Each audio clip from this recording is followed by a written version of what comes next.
way we were, where we revisit the past to understand how the ebb and flow of popular culture shapes the way we are. Only on The Podcaster.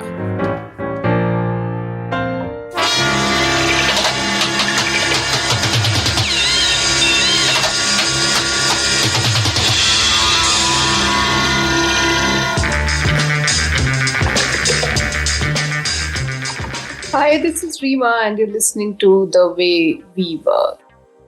So you possibly know that Me Too accused Sajid Khan is participating in Bigg Boss, and this has kicked up some amount of dust. But to be frank, the rehabilitation of men like him who were called out during the very short-lived Me Too movement began a long time ago. And to tell you the truth, I feel no anger, I feel no surprise as I record this, and I feel, in fact, the title of this podcast just for this episode should have been The Way We Are. Because really, tell me, when has male privilege not been protected in our society or in the industry? I cannot tell you anything more than what you already know about Bilkis Banu. And you know that Ram Rahim is out on bail and is even making music.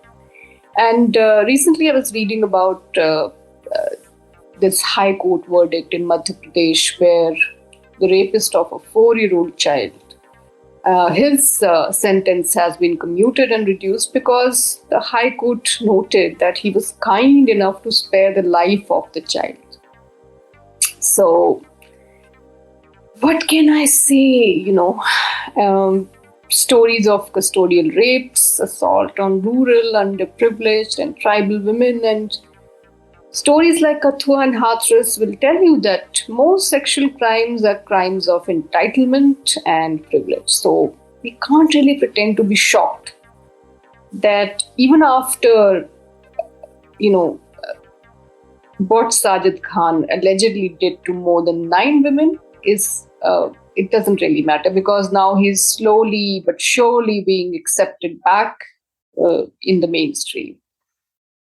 We cannot be really shocked by his behavior, I feel, and pretend that, this is something that we didn't expect, when, in fact, we have remained detached from the processions that came out in support of rapists and murderers of an 8-year-old child not too long back. There's even a consumer base for rape videos in India.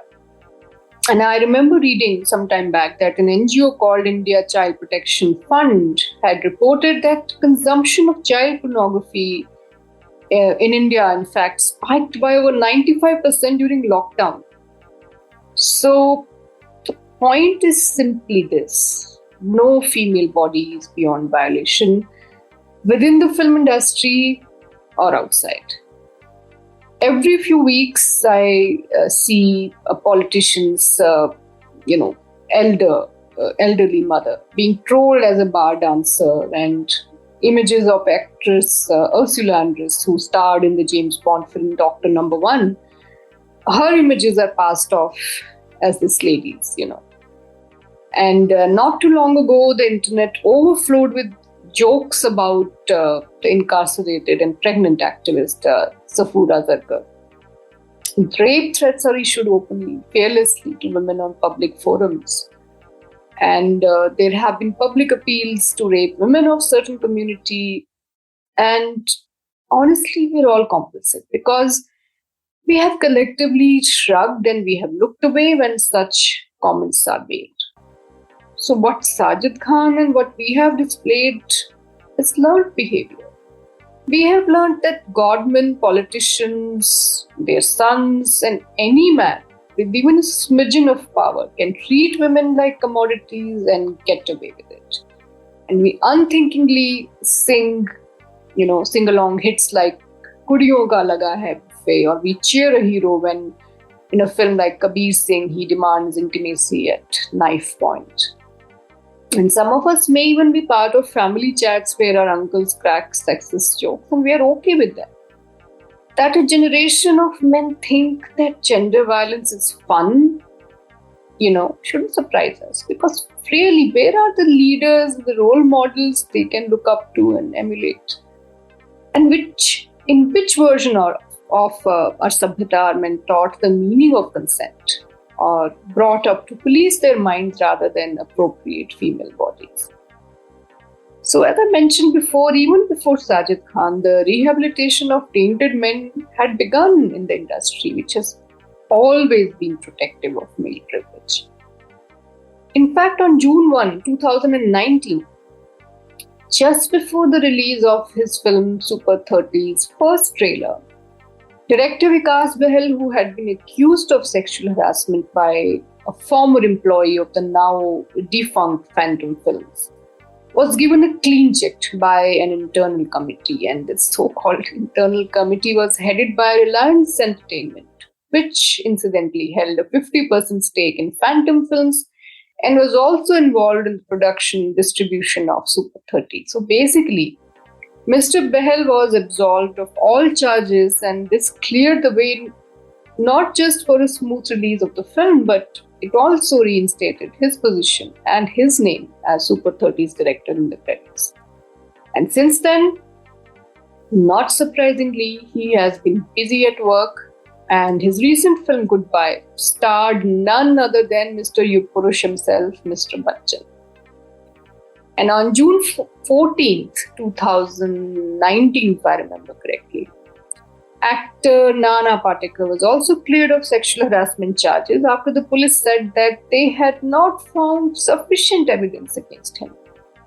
Mr. Patekar, you'll remember, was accused by actress Tanushree Datta of harassing her in 2018 on the sets of the film that they both starred in.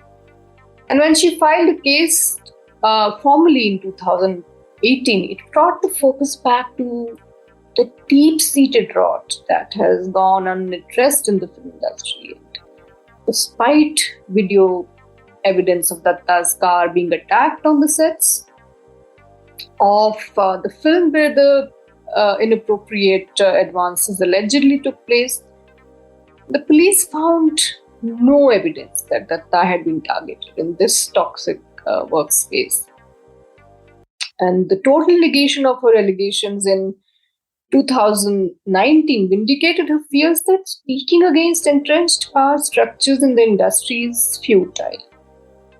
And she possibly anticipated this because she told NDTV not too long back that how is any movement going to happen in India until and unless you acknowledge what happened to me 10 years ago.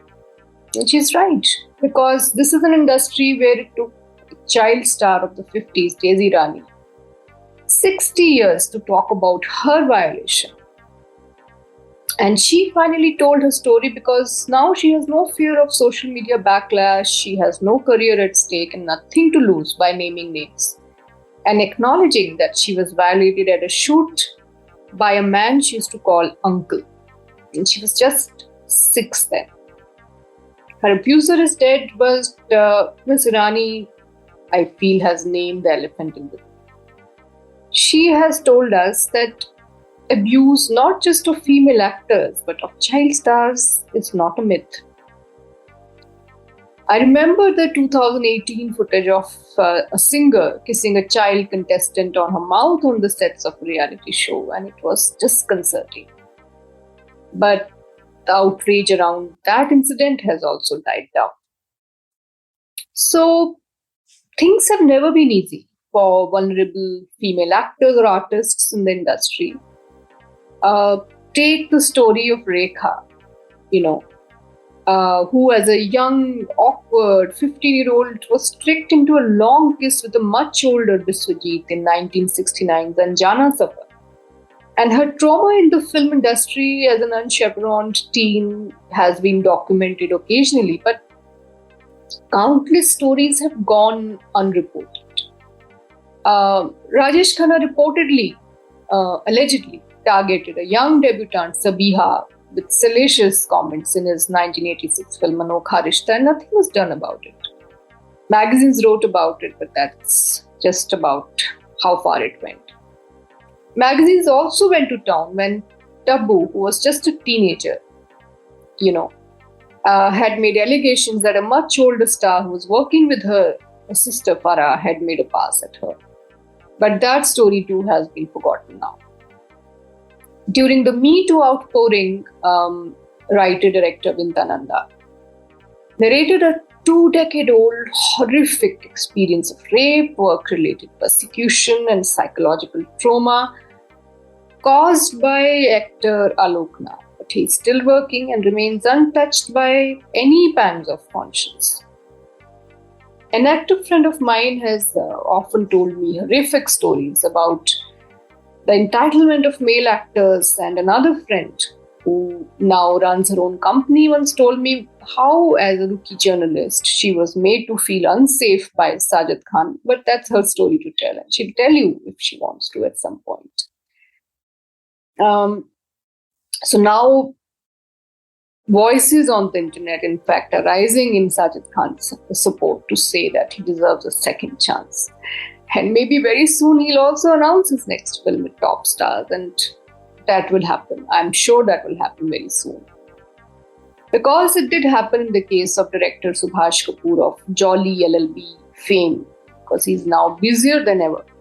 Even after being accused by Gitika Tyagi, an actor, on camera in 2012, and even though he apologized on camera about his behavior and conceded that he had behaved wrongly, it was Gitika who vanished into oblivion while Kapoor continues to thrive.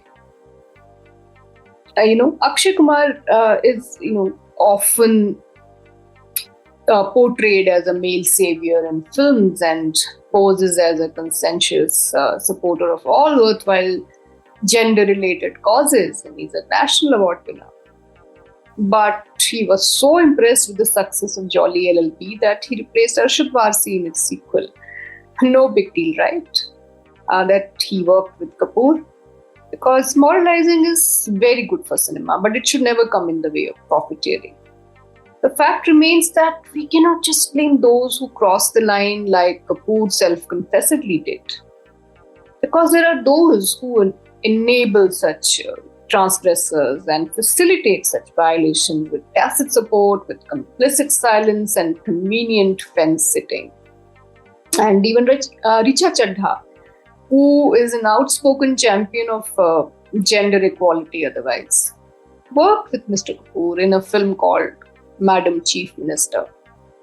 And I remember actresses like Preeti Zinta infamously trivialized the Me Too movement by cracking WhatsApp forward-worthy jokes like Aaj ka Me Too, Kal ka Me Too, or something like that. The point is that today gender conversations are really and mostly milked for profit by actors and production houses, but nobody is willing to take a stand for women when it really matters. The Way We Were, where we unearth a thread of continuity in cinema, music, art, culture, society, and politics to discover the connection to each other. The erasure of such stories is to be expected in a milieu where trucks accidentally ram into rape survivors, and sometimes it takes forever to incriminate powerful men. And the film industry is exactly where it wants to be in the Me Too debate, on the right side of convenience, privilege, and power. So we are back at the point we began with, and must acknowledge that gaslighting women and disregarding their pain is not unique to the industry.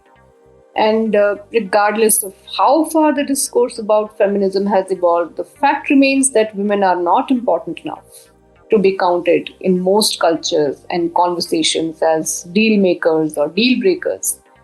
Silence is still considered to be their greatest virtue, and that's why when young girls are molested within family structures, they are told to keep quiet because it doesn't matter.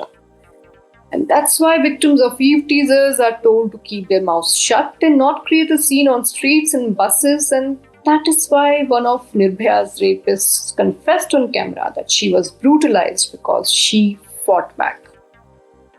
And that's why rape survivors and not rapists are shamed in courtrooms. Centuries of conventions and mindsets that shame women, dehumanize them, shut them down, interrupt them, and devalue them have been internalized by both men and women.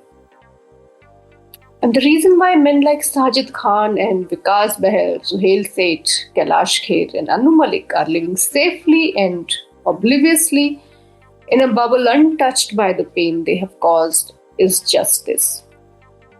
They matter. The women they hurt, not so much.